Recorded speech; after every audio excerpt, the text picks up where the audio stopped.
Hello friends, welcome to my YouTube channel. और आज के इस वीडियो में हम आपको पढ़ाने जा रहे हैं 10th क्लास मैथ का चैप्टर नंबर 4, जिसके अंतर्गत आपको द्विघात समीकरण पढ़ना है। तो द्विघात समीकरण में किन किन फॉर्मूलाज को पढ़ना है, किस प्रकार का क्वेश्चन आपके लिए होगा, किस प्रकार का इसका पैटर्न होगा। तो चलिए देर ना करते हुए आपको हम यहाँ पर समझाने का प्रयास करते हैं। बोर्ड में चलिए बताते हैं कि किस प्रकार से इस क्वेश्चन को हम लोग पढ़ते हैं, इस चैप्टर को किस प्रकार से बनाया जाता है। तो सबसे पहले आपको क्या करना पड़ेगा, इसको जो बेसिक चीज होता है उनके बारे में पहले जानकारी हासिल करेंगे। तो बेसिक इनका क्या होता है, आपको यहाँ पर कहा जाता है द्विघात समीकरण। ध्यान से देखिए, इसका नाम क्या है, द्विघात समीकरण।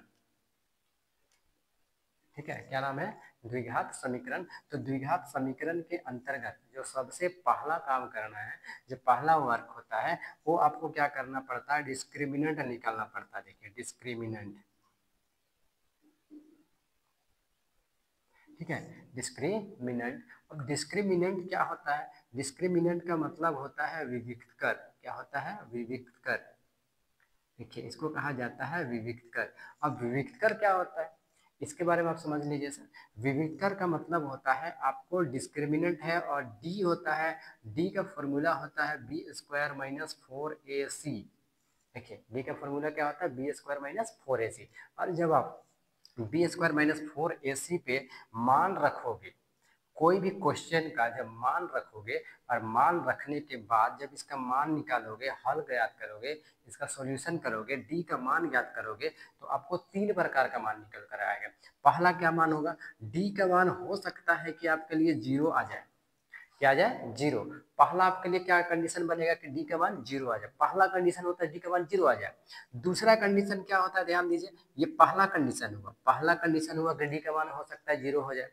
दूसरा कंडीशन आपके लिए क्या होगा कि हो सकता है डी का मान जीरो से बड़ा हो जाए। ये सेकेंड कंडीशन आएगा। सेकेंड कंडीशन में डी का मान क्या हो सकता है, जीरो से बड़ा हो सकता है, यानी कहा जाए कि ये प्लस में आ जाएगा। तीसरा कंडीशन आपके लिए क्या हो रहा है कि हो सकता है डी का मान जीरो से छोटा हो जाए, यानी कि माइनस में चला जाए। तो इस प्रकार से हम लोग को तीन कंडीशन निकल कर आता है। तो यदि डी का मान अगर आपके लिए क्या हो जाता है, जीरो, क्या हो जाएगा, जीरो हो जाता है, तो आपको क्या करना है, डी का मान यदि जीरो हो जाता है तो आपको लिखना है कि दो बराबर मूल होगा। देखिए दो बराबर मूल होगा। कुछ इस प्रकार से आप लोगों को जान लेना है। अब जब दो बराबर मूल होगा, पहला कंडीशन में क्या होगा, डी का मान यदि जीरो हो जाए तो आपको क्या कहना है, दो बराबर मूल होगा। और जब दो बराबर मूल होगा तब इसका एक फॉर्मूला निकल कर आता है। जो फॉर्मूला होता है उसको जरा ध्यान समझिए, सिंगल फॉर्मूला एक ही होगा।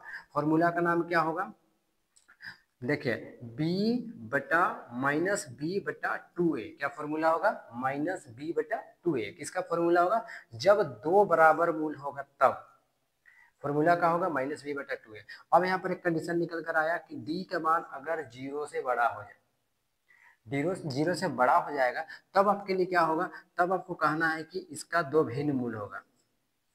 इसका दो भिन्न वास्तविक मूल होगा। तो भिन्न वास्तविक मूल होगा। इस प्रकार से आपको जान लेना है। ठीक है, ये आपका क्लियर हो गया। अब जब दो इसका दो भिन्न मूल होगा तब इसके लिए क्या होगा, दो भिन्न मूल बात आ गया। दो भिन्न मूल, जब दो भिन्न मूल होगा तो दो फॉर्मूला लगेगा। पहला क्या फॉर्मूला होगा, अल्फा बराबर, अल्फा बराबर क्या फॉर्मूला होता है, minus b plus root d बटा 2a। ये पहला फॉर्मूला लगेगा अल्फा का। सेकेंड फॉर्मूला क्या लगेगा, ध्यान से देखिए, सेकेंड फॉर्मूला लगेगा बीटा बराबर minus b minus root d बटा 2a। ये हो जाएगा आपका दो भिन्न मूल का पहला अल्फा का फॉर्मूला, दूसरा बीटा का फॉर्मूला हो जाएगा। इस प्रकार से दो फॉर्मूला हो गए। अब क्या होगा कि डी का मान यदि जीरो से छोटा हो जाए, यानी कि माइनस में चला जाए, तब क्या होगा, तब हम लोग कहेंगे इसका कोई मूल नहीं होगा। ध्यान से देखिए, इसका कोई मूल नहीं होगा। देख लीजिए, इसका कोई मूल ही नहीं होगा, इसका कोई फॉर्मूला ही नहीं होगा। इसका यहीं पर काम क्या हो जाता है, समाप्त हो जाता है, इसका एंड पोजीशन आ जाता है। तो जब हम लोग क्वेश्चन में द्विघात सूत्र बोलेगा, द्विघात सूत्र का उपयोग करके मूल ज्ञात करें, तो आप लोगों को यहाँ पर ध्यान देना पड़ेगा कि क्या क्या ज्ञात करना पड़ेगा। पहला द्विघात समीकरण में डिस्क्रिमिनेंट आएगा, डिस्क्रिमिनेंट का अंदर डी का मान निकालना पड़ेगा। डी बराबर फॉर्मूला क्या होता है, बी स्क्वायर माइनस 4ac, ये होता है। अब उसके बाद डी का जब मान निकालोगे तो तीन प्रकार से होगा। पहला तो जीरो हो जाएगा, दूसरा जीरो से बड़ा हो जाएगा, जीरो से छोटा हो जाएगा। जब जीरो से जीरो हो जाएगा तब क्या होगा, दो बराबर मूल होगा। ठीक है, दो बराबर मूल होगा तो फॉर्मूला क्या होगा, माइनस बी बटा 2a। सेकेंड कंडीशन क्या आता है, डी के मान जीरो से क्या हो जाए, यदि बड़ा हो जाए तो क्या कहेंगे, इसका दो भिन्न मूल होगा और उसका दो फॉर्मूला आएगा, एक अल्फा बराबर और एक बीटा बराबर। सेकेंड कंडीशन के बाद थर्ड कंडीशन आता है, डी का मान जीरो से छोटा हो जाए, यानी कि माइनस में चला जाए। जब माइनस में चला जाएगा तब हम लोग क्या कहेंगे, इसका कोई मूल्य नहीं होगा। अब यहाँ पर सवाल उठ करके आता है कि बी कौन होगा, ए कौन होगा और सी कौन होगा। तो पहला एक क्वेश्चन यहाँ पर समझने के लिए आपको बताते हैं। यदि आपके पास देखिए क्वेश्चन यहाँ पर लिखा हुआ है 2x² प्लस 4x प्लस 2 बराबर 0, ये दिया गया है। अब इस क्वेश्चन को थोड़ा सा आप लोग समझने का प्रयास कीजिए। क्वेश्चन में क्या बोला है, यहाँ पर ये जो मान है ये आपका ए का हो गया, ये जो मान है ये बी का हो गया और ये क्या हो गया, सी का हो गया। ध्यान देने से आसानी से पता चल जाएगा। तो हम लोग यहाँ पर लिख सकते हैं कि ए बराबर क्या लिखेंगे, 2। बी बराबर क्या लिख सकते हैं, 4। ठीक है, और सी बराबर क्या लिख सकते हैं, फिर से देखो 2। बात समझ में आए? तो यही ए बी और सी जो होता है, यहाँ पर बी के जगह में, ए के जगह में और सी के जगह में बैठाया जाता है। उसके बाद हम लोग को अगर जीरो हो जाता है, डी का मान क्या हो जाता है, जीरो हो जाएगा, तो दो बराबर मूल लिख करके माइनस बी बटा 2a का फॉर्मूला बैठा कर आंसर कर देंगे। सेकेंड क्या होगा, डी का मान अगर जीरो से क्या हो जाएगा, बड़ा हो जाएगा, तो क्या कहेंगे, इसका दो भिन्न मूल वास्तविक मूल होगा और इसका दो फॉर्मूला लगाया जाता है।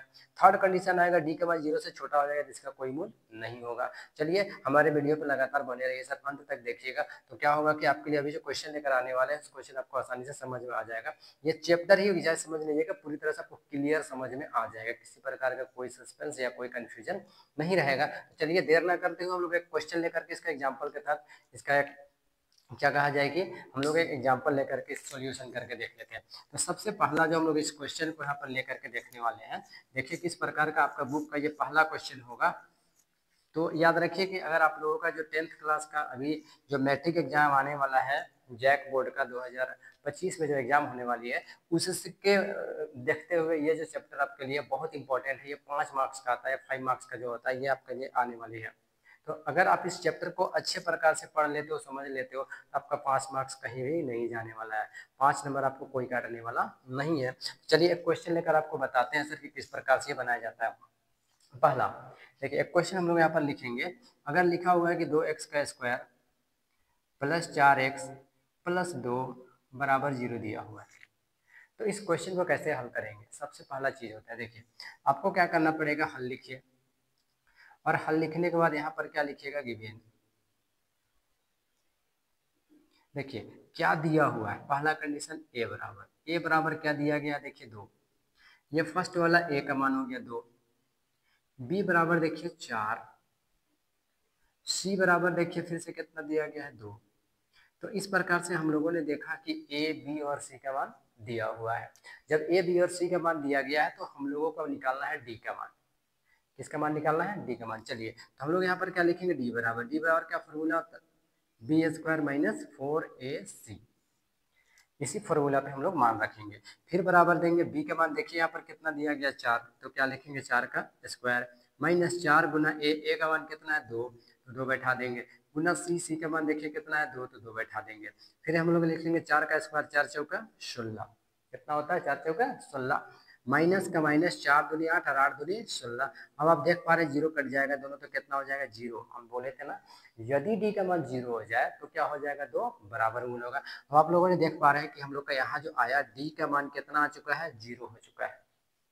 ठीक है, तब इसको हम लोग कैसे हल करेंगे, यहाँ पर लिखेंगे चूंकि, क्या लिखा जाएगा, चूंकि। ध्यान से समझिए, सबसे पहले हम लोग क्या लिखना पड़ेगा, चूंकि। चूंकि यहाँ पर क्या हो जाएगा, डी बराबर क्या आया है, 0। समझिए डी का मान कितना आया है, 0। जब डी का मान 0 आया तो हम लोग क्या लिखेंगे, इसलिए इसका दो बराबर मूल होगा। ध्यान से देखिए, दो बराबर मूल होगा। जैसे ही दो बराबर मूल होगा आप लिख लीजिएगा। अब दो बराबर मूल हो रहा है, तब आपको यहाँ पर क्या करना है, ध्यान से समझिए। जब दो बराबर मूल हो रहा है तो इसका यहाँ पर दो फॉर्मूला आपको नहीं लिखना, बल्कि एक ही फॉर्मूला लिखना है। क्या फॉर्मूला लिखाएगा उसको जरा से ध्यान समझिए। फॉर्मूला लिखाएगा माइनस बी बटा 2a। सिर्फ एक सिंपल छोटा सा फॉर्मूला होता है इसका, अगर दो बराबर मूल हो जाता है तब। तो दो बराबर मूल यहाँ पर हो चुका है। जब दो बराबर मूल हो चुका है तो हम लोग मान बैठाने वाले हैं। ऐसा देखिए, माइनस बी बटा 2a है ना, आप लोग को अच्छे प्रकार से दिखाई पड़ रहा है, माइनस बी बटा 2a। तब हम लोग क्या करेंगे, यही जो b का मान है बराबर देंगे। देखिए माइनस है, यहाँ पर माइनस दिखाई पड़ रहा है, तो माइनस बैठा लीजिए। b का मान ऊपर देखिए कितना है, 4 बटा 2a। 2a मतलब क्या होगा, 2 गुना a, तो 2 गुना a का मान हम लोग ऊपर देखेंगे कितना है, 2। इस प्रकार से हो गया 2 दूनी 4। अब हम लोग आगे देख सकते हो किस प्रकार से हल करने वाले हैं सर। -4 बटे 2 दूनी कितना हो गया, 4। 4 से 4 कट जाएगा, कितना आ गया, -1। हमारे पास जो मान आने वाला है वो कितना आ चुका है, -1 आया है। अब आपको यहाँ पर क्या समझना है सर, ध्यान से देखिए। हम लोगों ने यहाँ पर क्या लिखा है कि दो बराबर मूल होगा। क्या लिखा गया है, दो बराबर मूल होगा। जब दो बराबर मूल होगा तो हम लोग साफ यहाँ पर लास्ट में क्या लिखा जाएगा, अतः दो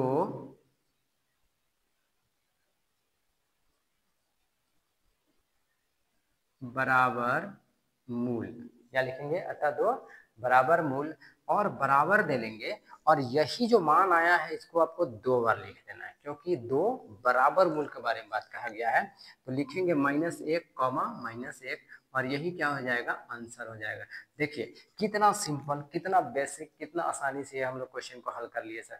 अब आप लोग को यहाँ पर बताना चाहेंगे कि इसी प्रकार से सारे क्वेश्चन को आप 4 पार्ट का जो 4.3 में आपका क्वेश्चन आता है सबको आप हल कर सकते हैं। और जब इस प्रकार से क्वेश्चन आप हल कर लीजिएगा तो आपका जो आने वाला एग्जाम है, मैट्रिक एग्जाम, जो 11 फरवरी 2025 से स्टार्ट होने वाला है, उस एग्जाम को आप अच्छे प्रकार से सर पार कर जाइएगा, अच्छे प्रकार से क्वालिफाई कर जाइए, किसी प्रकार का कोई दिक्कत नहीं होगा।